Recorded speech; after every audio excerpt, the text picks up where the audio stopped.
افغان طالبان کا موقف بار بار تبدیل، استنبول مذاکرات بے نتیجہ، آخری کوشش جاری۔ سفارتی ذرائع کے مطابق ثالثوں اور میزبان کے اصرار پر پاکستان افغان طالبان کے درمیان مذاکرات کا چوتھا دور دوبارہ شروع ہو گیا۔ تیسرے دن مذاکرات 18 گھنٹے تک جاری رہے۔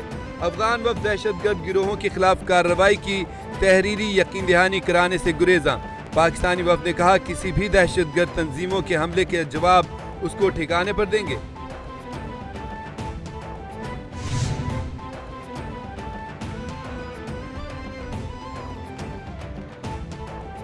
پاکستان کو سیلاب سے بھاری نقصان پہنچا، پاکستان میں مہنگائی بڑھنے کا خدشہ ہے۔ عالمی بینک نے خطرے کی گھنٹی بجا دی۔ رپورٹ میں خدشہ ظاہر کیا گیا کہ سیلاب سے پاکستانی معیشت کو بھاری نقصان پہنچا۔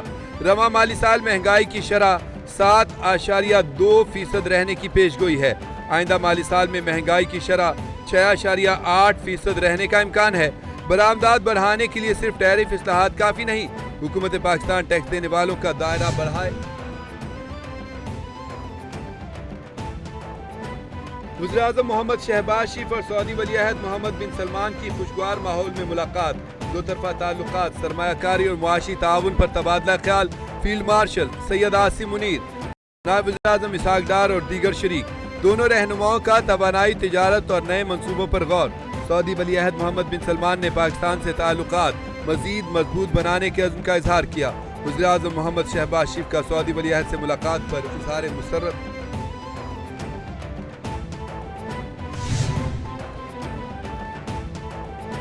وزیراعظم آزاد کشمیر انوار الحق کے خلاف آج تحریک عدم اعتماد جمع کروائے جانے کا امکان۔ نئے قائد ایوان کے لیے تاحال حتمی نام سامنے نہیں آ سکا۔ پاکستان پیپلز پارٹی نئے قائد ایوان کے لیے اپنا امیدوار سامنے لائے گی۔ مسلم لیگ نون کے ارکان اسمبلی پاکستان پیپلز پارٹی کے امیدوار کو ووٹ دیں گے۔ نئے قائد ایوان کے انتخاب کے بعد مسلم لیگ نون اپوزیشن میں بیٹھے گی۔ تحریک انصاف کے 4 ارکان اپوزیشن میں موجود۔ پیپلز پارٹی کے پاس اب 27 ارکان موجود ہے۔ آزاد کشمیر اسمبلی میں نئے قائد ایوان کے لیے سادہ اکثریت 27 ارکان درکار۔ وزیراعظم انوار الحق کے کیمپ سے بھی پیپلز پارٹی کو نئے قائد ایوان کے لیے ووٹ مل سکتے ہیں۔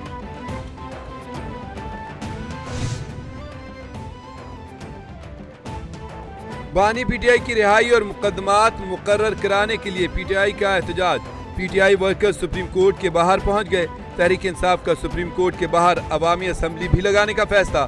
ذرائع کے مطابق عوامی اسمبلی بانی تحریک انصاف کے کیسز کی جلد سماعت کا مطالبہ اور ججز کے ساتھ اظہار یکجہتی بھی کرے گی۔ چیف آرگنائزر پنجاب نے تمام ایم پی ایز کو حاضری یقینی بنانے کی ہدایت کر دی۔ غیر حاضر ارکان عہدیداران کو شوکاز کی دھمکی۔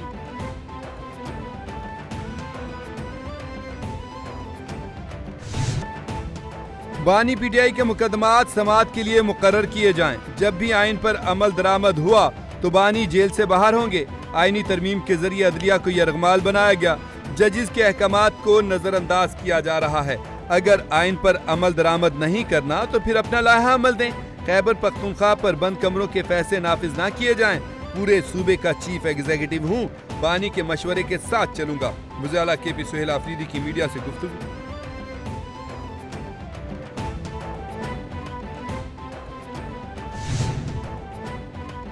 ڈسٹرکٹ اینڈ سیشن کورٹس اسلام آباد میں بانی پی ٹی آئی اور بشرا بی بی کی ضمانت کی درخواستوں پر سماعت۔ عدالت نے 5 مقدمات میں بانی پی ٹی آئی کی اور بشرا بی بی کی ایک کیس میں عبوری ضمانت میں توسیع کر دی۔ عدالت نے ان مقدمات میں پولیس کو سابق وزیر اعظم اور بشرا بی بی کی گرفتاری سے روک دیا۔ ایڈیشنل ڈسٹرکٹ اینڈ سیشن جج محمد افضل مجوکا نے بانی پی ٹی آئی اور بشرا بی بی کی ضمانت قبل از گرفتاری میں 25 نومبر تک توسیع کر دی۔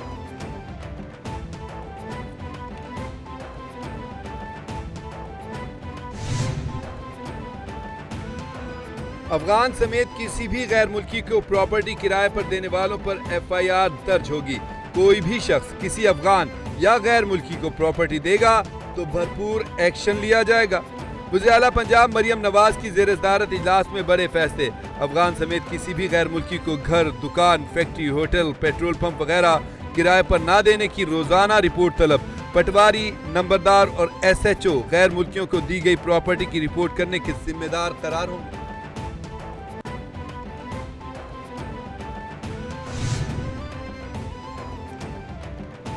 اسلام آباد ہائی کورٹ کے جج جسٹس طارق محمود جہانگیری کی ڈگری کے خلاف کیس میں پیش رفت۔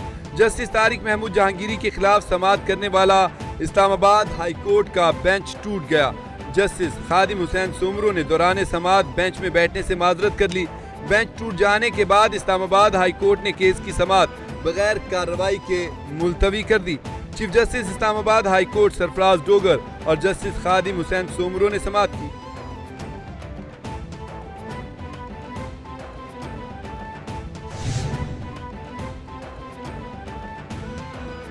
ایک سال پہلے بننے والے ادارے میں بڑے پیمانے پر مبینہ کرپشن کی بازگشت۔ این سی سی آئی اے کے مبینہ لاپتہ افسران کا معمہ حل۔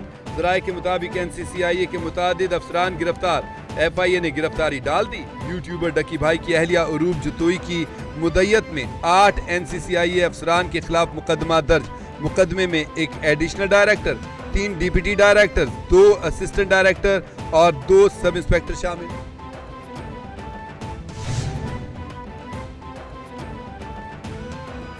پشاور کوہستان مبینہ کرپشن کیس میں نیب کی تحقیقات میں اہم پیش رفت۔ نیب ذرائع کے مطابق مرکزی ملزم قیصر اقبال کے دوست بلال شاہ کے گھر پر چھاپا، 115 تولے سونا برآمد کر لیا۔ کوہستان میگا کرپشن میں گرفتار پولیس سب انسپیکٹر نصیر الدین احتساب عدالت میں پیش۔ احتساب عدالت نے ملزم کو 13 روزہ جسمانی ریمانڈ پر نیب کے حوالے کر دیا۔ ملزم کے اکاؤنٹ میں مرکزی ملزم قیصر اقبال نے 3 کروڑ 50 لاکھ روپے منتقل کیے۔ فضائی آلودگی نے لاہور سمیت پنجاب بھر میں پنجے گاڑ لیے۔ صورتحال انتہائی خراب، سانس لینا بھی محال۔ لاہور کا ایئر انڈیکس خطرناک حد تک بڑھ گیا۔ دنیا کے آلودہ ترین شہروں میں سر فہرست۔ شہر کا مجموعی AQI 308 ریکارڈ۔ فیصل آباد کی فضائی انتہائی آلودہ ہو گئی، ایئر کوالٹی انڈیکس 622 ہو گیا۔ پشاور کا مجموعی AQI 205 ریکارڈ۔ آلودہ ترین شہروں کی فہرست میں بھارتی شہر نئی دہلی دوسرے اور ڈھاکہ تیسرے نمبر پر۔ ہوشیار خبردار، کراچی والے پانی کا ذخیرہ کر لیں۔ واٹر کارپوریشن نے خطرے کی گھنٹی بجا دی۔ کراچی کے 3 اضلاع میں 2 دن تک پانی کی سپلائی عارضی طور پر معطل۔ وابڈہ انتظامیہ کی جانب سے ہب کینال کو 48 گھنٹے کے لیے بند رکھنے کا فیصلہ۔ ہب کینال کو 29 اکتوبر تک مکمل طور پر بند رکھا جائے گا۔ ضلع غربی، کماری، بستی میں پانی کی فراہمی عارضی طور پر 2 دن معطل رہے گی۔ شہری دشواری سے بچنے کے لیے پانی کے استعمال میں احتیاط سے کام لیں۔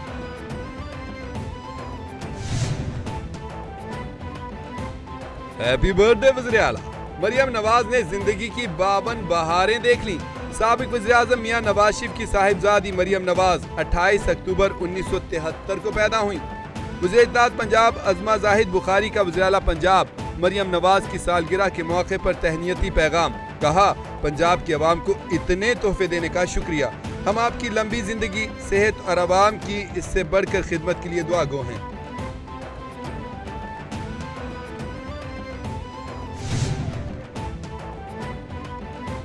پاکستان اور جنوبی افریقہ کے درمیان 3 سیریز کا پہلا T20 میچ آج راولپنڈی اسٹیڈیم میں کھیلا جائے گا۔ میچ پاکستانی وقت کے مطابق رات 8 بجے شروع ہوگا۔ پاکستان کرکٹ بورڈ کے مطابق جنوبی افریقہ کے خلاف پہلے T20 میچ میں قومی کھلاڑی پنک جرسی پہن کر بریسٹ کینسر آگاہی مہم میں حصہ لیں گے۔ سیریز کا دوسرا اور تیسرا T20 میچ 31 اکتوبر اور 1 نومبر کو لاہور میں ہوگا۔ پاکستان اور جنوبی افریقہ T20 سیریز ٹرافی کی رونمائی کر دی گئی۔